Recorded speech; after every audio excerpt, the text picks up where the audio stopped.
साल 2013 थार रेगिस्तान के बीचों बीच रात के 2 बज रहे थे।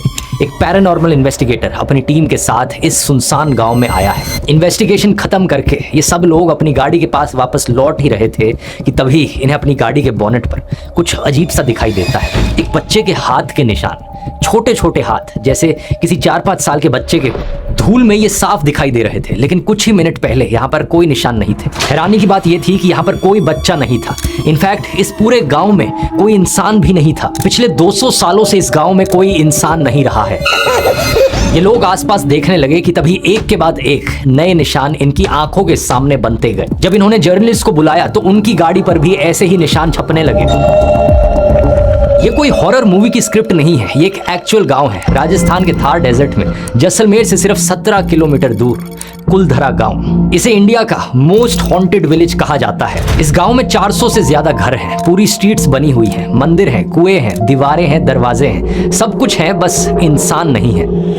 कहा जाता है कि गांव में औरतों की चीखें सुनाई देती हैं, सर कटा धड़ चलता हुआ दिखता है। एक आदमी देखा तो उसका सिर है ही नहीं, बिल्कुल है नहीं। खाना बनने की स्मेल आती है। तो पूरा बंजर एरिया है। आज भी आप जाओ ना तो कभी कभी लोग कहते हैं कि खाने बनने की स्मेल आ रही है। इस गांव में टूरिस्ट आते तो हैं खंडरों को देखने, लेकिन रात होने से पहले ही सब वापस लौट जाते हैं, क्योंकि यहाँ पर रात को रुकना मना है। कहा जाता है कि लगभग 200 साल पहले कुलधरा एक हंसता खिलता गांव था, और फिर एक दिन अचानक से गांव के सारे लोग गायब हो गए, बिना किसी आवाज के, बिना किसी निशान के, जैसे किसी ने रात में एक बटन दबाया और हजारों लोग अचानक से वैनिश हो गए। नमस्कार दोस्तों, कुलधरा के सच तक पहुंचने के लिए आपको पहले एक इंसान के बारे में जानना होगा। एक ऐसा इंसान जिसके नाम से पूरा जैसलमेर कांपता था। ये बात है अर्ली 1800s की। जैसलमेर उस समय एक प्रिंसली स्टेट था। राजाओं का शासन होता था, लेकिन एक्चुअल ताकत दीवान के पास थी। बेसिकली प्राइम मिनिस्टर समझ लो। और जैसलमेर का दीवान उस वक्त था सालिम सिंह, बेहद क्रूर और जालिम। लेकिन सालिम सिंह हमेशा से ऐसा नहीं था। उसकी कहानी भी एक ट्रेजेडी से शुरू होती है। सालिम सिंह के पिता स्वरूप सिंह भी जैसलमेर के दीवान थे, लेकिन रॉयल ऑफिशियल्स ने उनके साथ धोखा किया और उनकी हत्या करा दी। सालिम सिंह इस वक्त केवल 11 साल का था, और एक 11 साल के बच्चे ने अपने पिता को मरते देख इसी चीज ने उसके मन में बदले की आग भर दी। कुछ साल बाद जब सालिम सिंह खुद दीवान बना तो उसने क्रूरता की सारी हदें पार कर दी। जो उसकी बात ना माने वो उसे मौत के घाट उतार देता था।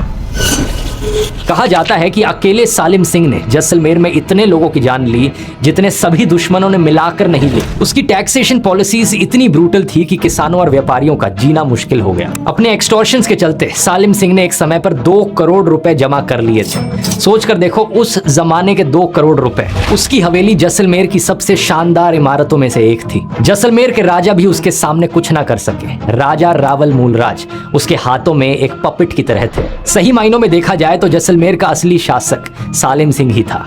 और ये कोई कहानियां नहीं है दोस्तों, ये एक्चुअल हिस्ट्री है जो उस वक्त के ब्रिटिश ऑफिसर्स ने अपने ऑफिशियल सरकारी डॉक्यूमेंट्स में रिकॉर्ड करी थी। इसकी एग्जैक्ट टाइमलाइन इतनी क्लियर नहीं है, लेकिन ये सारी घटनाएं 1790 से 1820 के बीच की हैं।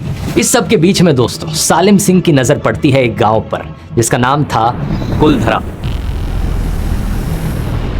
कुलधरा की कहानी शुरू होती है 13वीं सदी में, जब राजस्थान के ही पाली डिस्ट्रिक्ट से भागकर बहुत सारे ब्राह्मण जैसलमेर आए और यहाँ इन्होंने 84 गांव बसाए। क्योंकि ये लोग पाली डिस्ट्रिक्ट से आए थे, इसलिए इनका नाम पड़ा पालीवाल ब्राह्मण्स, और जैसलमेर में इनका सबसे इंपॉर्टेंट हब बना कुलधरा गांव। अब जरा इस जगह की ज्योग्राफी को ध्यान से देखिए। थार डेजर्ट इंडिया का सबसे बड़ा डेजर्ट है। टेम्परेचर समर्स में 40 से 50 डिग्री से ऊपर जाते हैं। बारिश ऑलमोस्ट ना के बराबर होती है, और जहां तक नजर जाए वहां तक रेत के टीले ही नजर आते हैं। ऐसी जगह पर कोई भी नॉर्मल इंसान रहने की कभी नहीं सोचेगा, लेकिन पालीवाल ब्राह्मण्स ने कुछ ऐसा किया जिसकी आज भी साइंटिस्ट तारीफ करते हैं। इन्होंने एक revolutionary water harvesting system develop किया, खडीन सिस्टम। डायग्राम में देखो कितने इंटरेस्टिंग तरीके से इसमें हिल स्लोप्स का इस्तेमाल किया जाता है पानी को कलेक्ट और स्टोर करने के लिए, इस हद तक कि रेगिस्तान का रेत भी उपजाऊ जमीन में बदल जाता है। बारिश के समय में यहाँ इस एरिया में पानी कलेक्ट किया जाता है और धीरे धीरे अगले कुछ महीनों में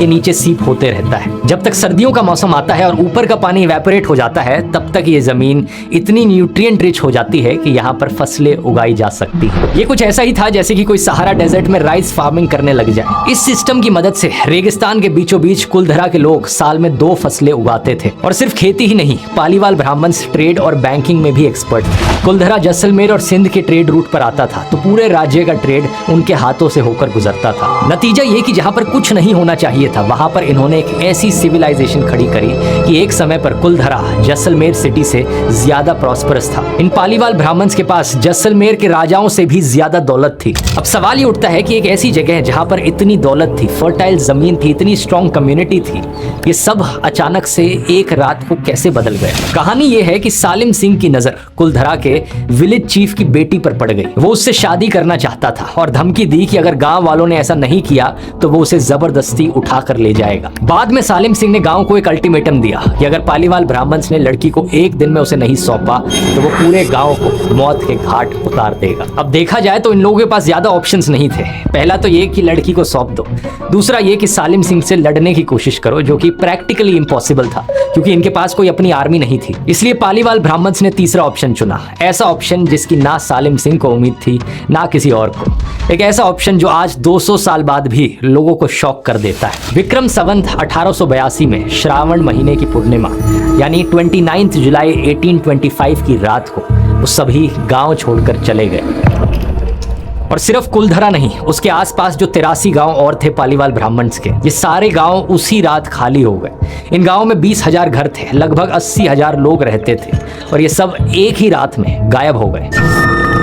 हजारों लोग, सैकड़ों फैमिलीज, बूढ़े, बच्चे, औरतें, मर्द, सब ने एक ही रात में अपने घर छोड़ दिए। वो घर जो उनके एंसेस्टर्स ने 600 साल पहले बनाए थे, वो जमीन जिसे उन्होंने रेगिस्तान से छीनकर उपजाऊ बनाया था, वो कुएं जो उन्होंने अपने हाथों से खोदे थे, सब कुछ पीछे छोड़ दिया गया बिना किसी लीक के, बिना किसी के देखे और बिना किसी के सालिम सिंह को वार्न किए। ये कोऑर्डिनेशन एक मिरेकल था, किसी को नहीं पता कि वो कहाँ गए।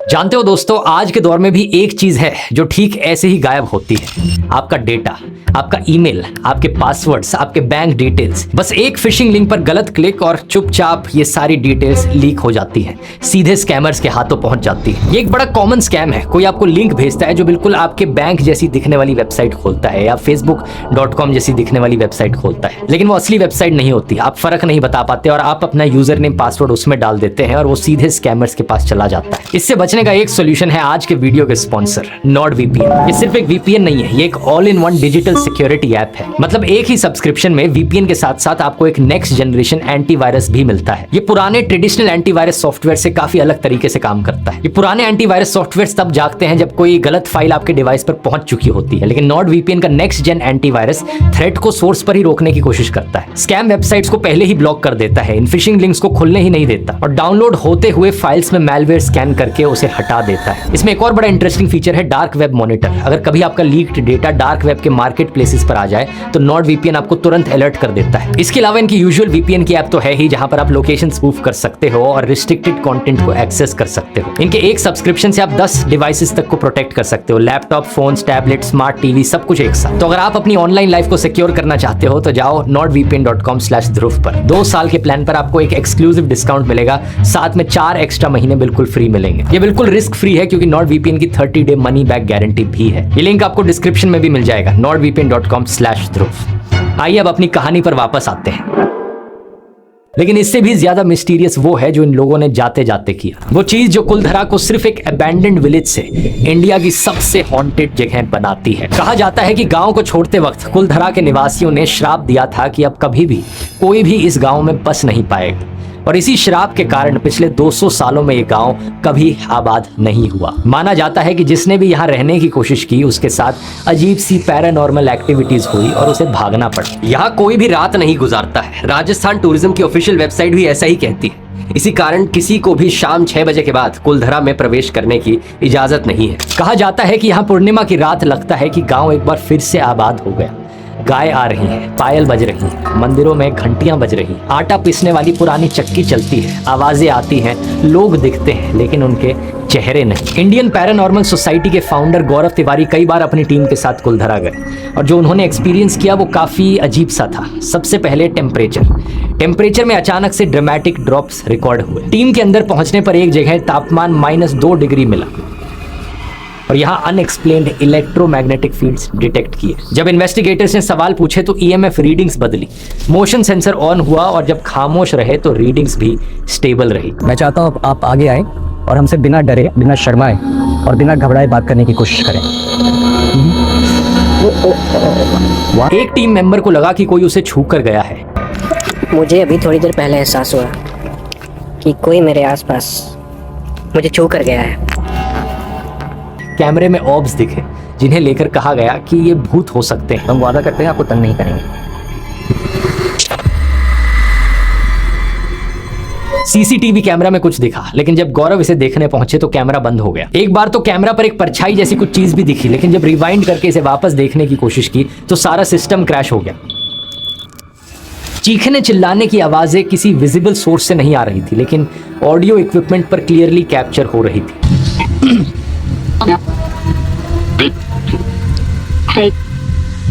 मैंने मन में जो बोला था इसका आंसर आ गया। और यहीं पर वो घटना भी होती है जिसकी मैंने वीडियो के शुरू में बात करी थी। वहां खड़ी गाड़ियों पर अचानक से बच्चों के हैंडप्रिंट्स दिखने लगते हैं, एक ऐसे सुनसान गांव में जहां कोई इंसान नहीं रहता, कोई बच्चा नहीं रहता। गौरव तिवारी ने अपनी फाइंडिंग्स को समराइज करते हुए कहा कि उन्होंने ऐसी सिग्निफिकेंट एनोमलीज कलेक्ट की जो सजेस्ट करती हैं कि कुलधरा में कुछ ऐसा हो रहा है जिसे सिंपल साइंटिफिक थ्योरी से एक्सप्लेन नहीं किया जा सकता। अब सवाल यह है दोस्तों कि आखिर क्या है इसकी सच्चाई। अगर आपको याद हो, भानगढ़ फोर्ट वाले वीडियो में भी ऐसी ही कहानियां मैंने आपको बताई थी कि कहा जाता है कि वहां पर भी श्राप के कारण वो भूतिया फोर्ट है। लेकिन भानगढ़ और कुलधरा में एक इंपॉर्टेंट डिफरेंस है। भानगढ़ की जो कहानी थी उसमें जितने भी कैरेक्टर्स निकले वो सारे फिक्शनल कैरेक्टर्स थे, असली कहानियां नहीं थी। मगर कुलधरा की कहानी में जो कैरेक्टर्स हैं वो असली हैं, उनका एक्चुअल हिस्टोरिकल रिकॉर्ड एग्जिस्ट करता है। दीवान सालिम सिंह रियल में था। गैजेटर ऑफ द जैसलमेर स्टेट में साफ लिखा है कि सालिम सिंह ने अपनी एट्रोशियस पॉलिसीज से पालीवाल ब्राह्मण्स को जैसलमेर स्टेट से भगा दिया। ये ब्रिटिश ऑफिसर्स के शब्द हैं जो उस वक्त के ऑफिशियल सरकारी डॉक्यूमेंट्स में रिकॉर्डेड है। पालीवाल ब्राह्मण्स की कहानी भी असली है, जो उन पर अत्याचार हुआ वो भी सच है। बस एक चीज है इस पूरी कहानी में जिसका कोई हिस्टोरिकल प्रूफ एग्जिस्ट नहीं करता, वो विलेज चीफ की बेटी वाली कहानी। किसी भी किताब, डॉक्यूमेंट, शिलालेख या रॉयल डिग्री में ऐसी किसी भी कहानी का जिक्र नहीं किया गया है। कहानी का ये स्पेसिफिक हिस्सा एक फोकलोर है। तो अब ये सुनकर आपके मन में सवाल उठेगा, अगर एक्चुअली में ये वाली चीज सच नहीं है तो कुलधरा के लोगों ने इस गांव को क्यों छोड़ा? क्या ये बात सच है कि एक्चुअली में वो एक रात में वहां से चले गए थे? इसे जानने से पहले हम उन चीजों को देखते हैं जो कुलधरा को इंडिया की सबसे हॉन्टेड विलेज बनाती है। जनवरी 2017 में एक peer reviewed journal current science में एक स्टडी पब्लिश हुई जिसने पूरी कहानी को ही चैलेंज कर दिया। इस स्टडी ने कुलधरा और आसपास के गांव के स्ट्रक्चर्स की एक फोरेंसिक एनालिसिस की, जो गिरी हुई छतें थी, टूटे हुए पिलर्स थे, और इन्होंने आर्ग्यू किया कि ये डैमेज पैटर्न सिर्फ अर्थक्वेक से मैच कर सकता है। और जियोलॉजिकल सर्वे ऑफ इंडिया के डेटा से भी देखने को मिलता है कि ये वाला एरिया एक्टिव फॉल्ट्स और एपिसेंटर्स के बिल्कुल पास क्लस्टर्ड है। ये सारे जो 84 गांव थे। इस स्टडी ने थियोराइज किया कि पालीवाल ब्राह्मण्स कहीं गए ही नहीं थे। अर्थक्वेक ने इन खराब तरीके से बनाए हुए घरों को तबाह कर दिया। बहुत से लोग हैवी स्टोन ब्लॉक्स के नीचे दब गए और मास एक्सोडस वाली कहानी बाद में फोकलोर में ऐड की गई। लेकिन एक साल बाद उसी जर्नल में एक रिबटल पब्लिश हुआ जिसने इस अर्थक्वेक थ्योरी को सिस्टमैटिकली तोड़कर रख दिया। इस पेपर में बताया गया कि अर्थक्वेक थ्योरी में सबसे बड़ी प्रॉब्लम यह है कि माइग्रेशन के टाइम पीरियड 1825 के आसपास कोई अर्थक्वेक रिकॉर्ड ही नहीं किया गया था। जैसलमेर में एक अर्थक्वेक 16 जून 1819 में आया था, यानी माइग्रेशन से 6 साल पहले, और अगला वाला 4 अप्रैल 1905 में आया, माइग्रेशन के 80 साल बाद। तो अगर अर्थक्वेक से लोग मरे तो ये अर्थक्वेक आया कब? दूसरा, अगर अर्थक्वेक आया था तो आसपास के नॉन पालीवाल गांव को भी डैमेज होना चाहिए था, लेकिन किसी भी नेबरिंग विलेज में ऐसा डेवेस्टेशन रिपोर्ट नहीं किया गया है। अर्थक्वेक्स कभी सेलेक्टिव नहीं होते कि इसका असर इसी गांव पर पड़ेगा, औरों पर नहीं होगा। तीसरा और सबसे ज्यादा कन्विंसिंग आर्गुमेंट यह है कि कुलधरा की दीवारें आज भी एक दूसरे के कांटेक्ट में हैं। अगर इतना भयानक अर्थक्वेक सही में आया होता तो इन दीवारों में क्रैक्स दिखते, गैप्स बनते, लेकिन ये दीवारें आज भी अलाइंड हैं। इस पेपर ने कंक्लूड किया कि अर्थक्वेक्स ने बाद में स्ट्रक्चर्स को जरूर डैमेज किया होगा, लेकिन अचानक से लोगों का गांव छोड़कर जाना, उसके पीछे वजह अर्थक्वेक्स नहीं हो सकते। तो सवाल यह है कि फिर आखिर क्या था कारण? यहाँ पर एक ऐसा फैक्टर है जिस पर ऑलमोस्ट सब एग्री करते हैं, वाटर क्राइसिस। कुलधरा की प्रॉस्पेरिटी की फाउंडेशन थी पानी। रेगिस्तान में फार्मिंग, ट्रेड, बैंकिंग, ये सब इसीलिए पॉसिबल था क्योंकि पालीवाल ब्राह्मण्स ने पानी का जुगाड़ कर लिया था। लेकिन सच बात यह थी दोस्तों कि इतना सोफिस्टिकेटेड सिस्टम बनाने के बावजूद भी ये सिस्टम अल्टीमेटली मॉनसून में हो रही बारिश पर डिपेंड करता था, और थार डेजर्ट में रेनफॉल हमेशा से अनप्रेडिक्टेबल रही है। कुलधरा के पास बहने वाली एक काक नदी है, उस पर लगभग 300 साल पहले ही बांध बना दिया गया था, जिससे वो धीरे धीरे सूख गई। एनजीओ जैसलमेर विकास समिति के सेक्रेटरी प्रकाश व्यास के मुताबिक यही एक बड़ा कारण हो सकता है कि लोगों ने ये जगह क्यों छोड़ी। जब तक नदी थी तब तक ग्राउंड वाटर रिचार्ज होता रहा था, कुएं भरते रहे थे, लेकिन जैसे ही नदी सूख गई तो सब गायब हो गया। अलीगढ़ मुस्लिम यूनिवर्सिटी के प्रोफेसर सैयद अली नदीम रिजावी की रिसर्च बताती है कि 1815 तक कुलधरा के ज्यादातर कुएं सूख चुके थे। कुएं सूखने की वजह से खेती इम्पॉसिबल होती जा रही थी और इसी वक्त पर सिक्योरिटी की कमी के कारण ट्रेड भी बंद हो चुका था। इसकी वजह से कमाई के सोर्सेज भी कम हो रहे थे और इस सिचुएशन में कुलधरा, जो जैसलमेर से भी ज्यादा वेल्दी था, उसकी यही दौलत उसके लिए खतरा बन गई। ऑथर नंद किशोर शर्मा जैसलमेर के इतिहास पर 40 से ज्यादा किताबें लिख चुके हैं। उनके अनुसार ट्रेड रूट्स बंद होने और नदी के सूखने के बाद सालिम सिंह ने कुलधरा और बाकी गांव के पालीवाल ब्राह्मण से और ज्यादा टैक्स वसूलना शुरू कर दिया। दूसरी तरफ डाकू और लुटेरे भी कुलधरा के लोगों को लूटने लगे। ये लोग गांव की महिलाओं को उठाकर ले जाते और जब तक पैसे नहीं दिए जाते उन्हें बंधक बनाकर रखते। तो एक्चुअली में यही कारण है दोस्तों, पानी खत्म हो रहा था, कुएं सूख रहे थे, फार्मिंग इम्पॉसिबल होती जा रही थी और दूसरी तरफ सालिम सिंह की ऑपरेसिव टैक्सेशन और डाकुओं की लूट। इस सबसे परेशान होकर ही कुलधरा के लोगों ने गांव छोड़ दिया। इस सब का सबसे बड़ा सबूत है British officer colonel James Tod की 1829 की फेमस किताब annals and antiquities of Rajasthan. इसमें उन्होंने अपनी खुद की आंखों से राजस्थान में जो देखा वो लिखा है। जेम्स टॉड ने देखा कि इस इलाके में लगभग सभी पालीवाल ब्राह्मण उस समय वॉलंटरी एग्जाइल में रह रहे थे, क्योंकि अगर वो अपनी जमीन पर वापस लौटते तो सालिम सिंह उनसे उनकी सारी कमाई छीन लेता। उस वक्त खेती लगभग खत्म हो चुकी थी, सिक्योरिटी की कमी के कारण ट्रेड भी बंद हो चुका था और सालिम सिंह ने पालीवाल बैंकर्स के परिजनों को हॉस्टेज बना रखा था ताकि फाइनेंशियली उन पर कंट्रोल बना रहे। ये कोई लेजेंडरी कहानी या फोकलोर नहीं है, ये डॉक्यूमेंटेड हिस्टोरिकल फैक्ट है। सच बात यह है दोस्तों कि कुलधरा के लोगों ने ये गांव एक रात में नहीं छोड़ा। 15 से 17 सेंचुरी में अपने पीक पर कुलधरा की पॉपुलेशन थी 1588 लोगों की, लेकिन ब्रिटिश ऑफिसर जेम्स टॉड ने 1815 में कुलधरा की पॉपुलेशन बताई है अपनी किताब में 800 लोगों की। यानी सपोजिडली एक रात में सब गायब होने से 10 साल पहले ही पॉपुलेशन आधी हो चुकी थी। करीबन 800 लोग पहले से ही कुलधरा छोड़ चुके थे और ये डिक्लाइन 1825 के बाद भी कंटिन्यू रहता है। हिस्टोरिकल रिकॉर्ड्स में हमें देखने को मिलता है कि 1890 में भी कुलधरा में 37 लोग रह रहे थे, यानी कि 1825 के बाद के दशकों में भी कुछ लोग वहीं रहते रहे। ये ग्रेजुअल डिक्लाइन था, सब एक रात में गायब नहीं हुआ, लोग धीरे धीरे निकलते गए। कुछ लोग जोधपुर स्टेट में माइग्रेट कर गए। जोधपुर उस वक्त सालिम सिंह के इन्फ्लुएंस एरिया से बाहर था। कुछ लोग उत्तराखंड और बिहार की तरफ चले गए और जिन गांव में जाकर ये बसे आज के दिन उसकी भी पहचान है हमारे पास। ये सिर्फ और सिर्फ बेहतर जिंदगी की तलाश में वहां से निकले थे। अब आप पूछोगे कि अगर ये सब सच है तो फिर उन भूतों की कहानियों का क्या? उसका जवाब भी दोस्तों काफी सिंपल है और काफी ह्यूमन है, कंफर्मेशन बायस। ये चीज मैंने आपको भानगढ़ फोर्ट वाले वीडियो में बताई थी। जिन जगहों को पहले से हॉन्टेड माना जाता है उन जगहों के बारे में आप जितना पढ़ते हो आपके मन में पहले ही एक कंफर्मेशन बायस बैठ जाता है।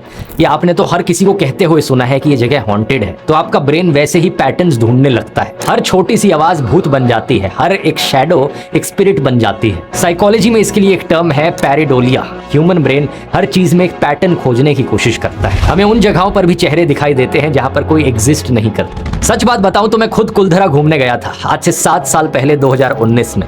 स्क्रीन पर आप फोटोज देख सकते हो। लेकिन जाने से पहले मुझे ये नहीं पता था कि लोग इस जगह को हॉन्टेड मानते हैं। इनफैक्ट इसे इंडिया की सबसे ज्यादा हॉन्टेड विलेज कहा जाता है। तो मेरे मन में इस चीज को लेकर कोई कंफर्मेशन बायस भी नहीं था। तो जाहिर सी बात है मैंने कोई भी ऐसी चीज नोटिस नहीं करी जो अनयूजुअल हो या भूतिया लगे। हो सकता है मैंने भी परछाइयां और अजीब सी आवाजें सुनी हो, लेकिन मेरे ब्रेन ने उसे हॉन्टेड से कनेक्ट नहीं किया।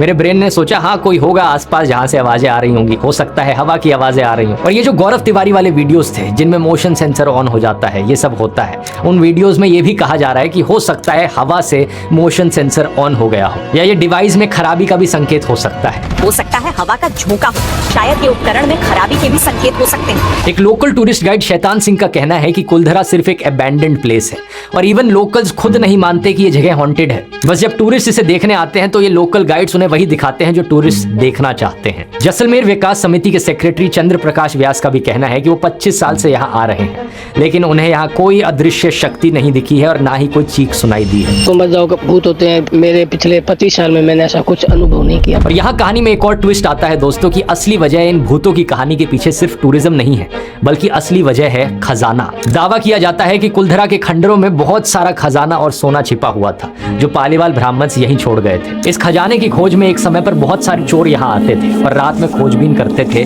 कि उन्हें भी यहाँ कुछ मिल जाए। किसी को सोना मिला तो कोई खिड़की और दरवाजे ही चुरा ले गया। और अगर इन चोरों को चोरी करनी थी तो उसके लिए जरूरी था कि रात में कोई भी इंसान यहाँ पर आए ना।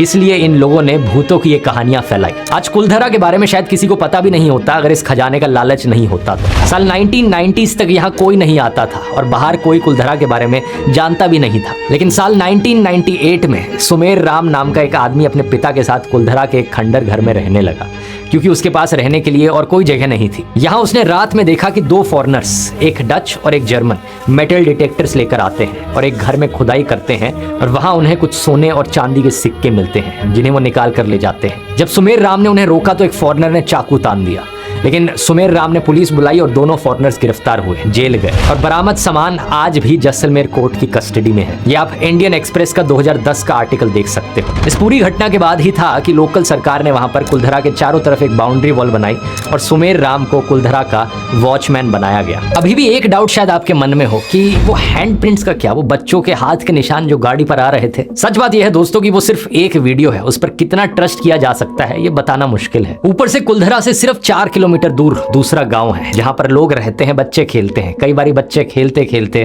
कुलधरा भी आ जाते हैं। इवन उस गांव के हर्डर्स अपने जानवरों के साथ अक्सर कई बार बाहर निकलते हैं। इसलिए अगली बार जब आप कभी कुलधरा जाओ तो भूतों को ढूंढने मत जाना, बल्कि एक सिविलाइजेशन को सल्यूट करने जाना जिसने रेत में सोना उगाया था।